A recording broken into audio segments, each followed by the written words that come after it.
राबिया एक नेक, मासूम और इबादत गुजार लड़की थी जो अपने गांव में सादा मगर सुकून भरी जिंदगी जी रही थी। उसकी आंखों में हया और दिल में आजादी थी। उसका दिल नर्म था और वह हमेशा दूसरों के लिए भलाई की दुआ करती।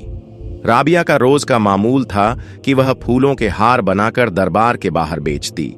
जायरीन उन हारों को खरीदकर दरगाह पर चढ़ाते और राबिया अपनी मेहनत की कमाई से अपने माता पिता का हाथ बंटाती। सुबह सवेरे वह गांव से दूर एक बड़े सुर्ख गुलाबों के बाग में जाती जहां हर तरफ खुशबू फैली होती। वह अपनी चादर में फूल चुनती और जब उसका आंचल महकते गुलाबों से भर जाता तो वह वापसी का रास्ता लेती।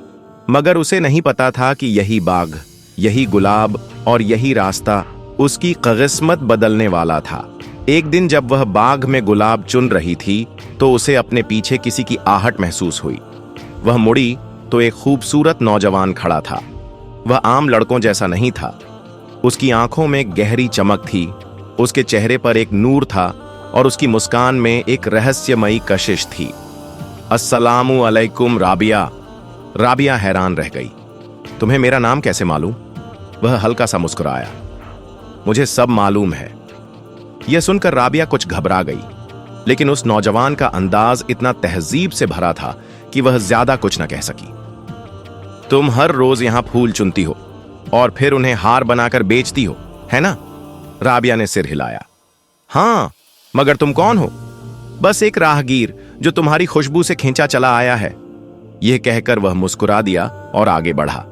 उसने कुछ गुलाब खरीदे और नरमी से अलविदा कहा। यह पहला मौका था जब किसी अजनबी ने उससे यूं बात की थी। उस दिन के बाद वह नौजवान रोज आता और राबिया से फूल खरीदता। वह नरमी से बात करता, उसकी खैरियत पूछता और चला जाता। मगर उस दिन के बाद राबिया को एक अजीब सा एहसास होने लगा। जब वह अकेली होती तो उसे एक हल्की सरगोशी सुनाई देती। तुम बहुत अच्छी लड़की हो राबिया। वह घबरा कर इधर उधर देखती, मगर वहां कोई न होता। एक दिन वह नौजवान रोज की तरह आया, मगर आज उसके हाथ में एक खूबसूरत मोतियों का हार था। यह तुम्हारे लिए राबिया। राबिया ने झिझकते हुए हार ले लिया। जैसे ही उसने उसे छुआ, उसके जिस्म में एक ठंडक सी दौड़ गई। यह हार बहुत कीमती है, इसे हमेशा संभाल कर रखना। राबिया ने वह हार अपने सामान में रख लिया। मगर जब वह रात को सोने के लिए लेटी और हार अपने गले में डाला तो अचानक कमरे में अजीब सी हवा चलने लगी। खिड़कियां खुद ब खुद खुलने लगीं, दरवाजा चरमराने लगा और उसे लगा जैसे कोई साया उसके करीब आ रहा हो। राबिया ने घबराकर हार उतार दिया। जैसे ही हार उसके हाथ से छूटा, सब कुछ मामूल पर आ गया। राबिया हर रात तहज्जुद के लिए उठती थी, मगर उस रात जब वह इबादत के लिए खड़ी हुई तो उसे महसूस हुआ कि कोई और भी उसके साथ मौजूद है। आमीन। राबिया के लब्बों से आमीन निकली, मगर उसे महसूस हुआ कि यह आवाज उसकी नहीं थी। वह खौफजदा होकर मुड़ी, मगर कमरे में कोई न था।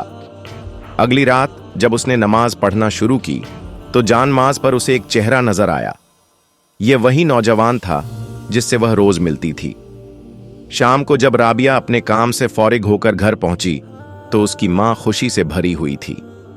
बेटा, कल तेरे लिए एक बहुत अच्छा रिश्ता आया था। वह लोग कल दोबारा आ रहे हैं, तुम जल्दी घर आ जाना। राबिया हैरान रह गई।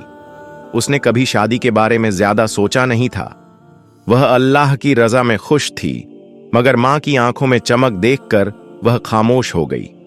अगले दिन वह जल्दी घर पहुंची और शर्म व हया के साथ अंदर चली गई। मेहमान आए, राबिया को पसंद कर लिया गया और उसके माता पिता ने खुशी खुशी रिश्ता तय कर दिया। मां ने रात को राबिया के कमरे में आकर लड़के की तस्वीर दी। ये देखो, तुम्हारा होने वाला शौहर। राबिया ने जैसे ही तस्वीर पर नजर डाली, उसका रंग फक पड़ गया। ये वही नौजवान था जो रोज उससे फूल खरीदने आता था। एक बेचैनी भरी रात राबिया का दिल जोर जोर से धड़कने लगा। वह तस्वीर को बार बार देखती, मगर समझ न पाती कि यह कैसे मुमकिन है। यह वही लड़का है, लेकिन उसने मुझसे कभी जिक्र क्यों न किया? रात के वक्त राबिया को नींद नहीं आई। उसे बस सुबह का इंतजार था। वह जानना चाहती थी कि आखिर सच्चाई क्या है। सुबह जब वह बाग पहुंची तो हमेशा की तरह वही नौजवान वहां मौजूद था। उसके हाथ में गुलाबों का गुच्छा था। राबिया ने तेज लहजे में कहा, मुझे तुमसे बात करनी है। नौजवान मुस्कुराया, मैं जानता था कि तुम मुझसे पूछोगी। ये सब क्या है? तुम वही हो जिसका रिश्ता मेरे लिए आया। नौजवान ने एक गहरी सांस ली और धीमी आवाज में कहा, हां राबिया, लेकिन मैं आम इंसान नहीं, मैं एक जिन्न हूं। राबिया को यूं लगा जैसे जमीन हिल गई हो। यह कैसे मुमकिन है? राबिया, मैं तुमसे बहुत पहले मिला था, जब तुम पहली बार इस बाग में आई थी।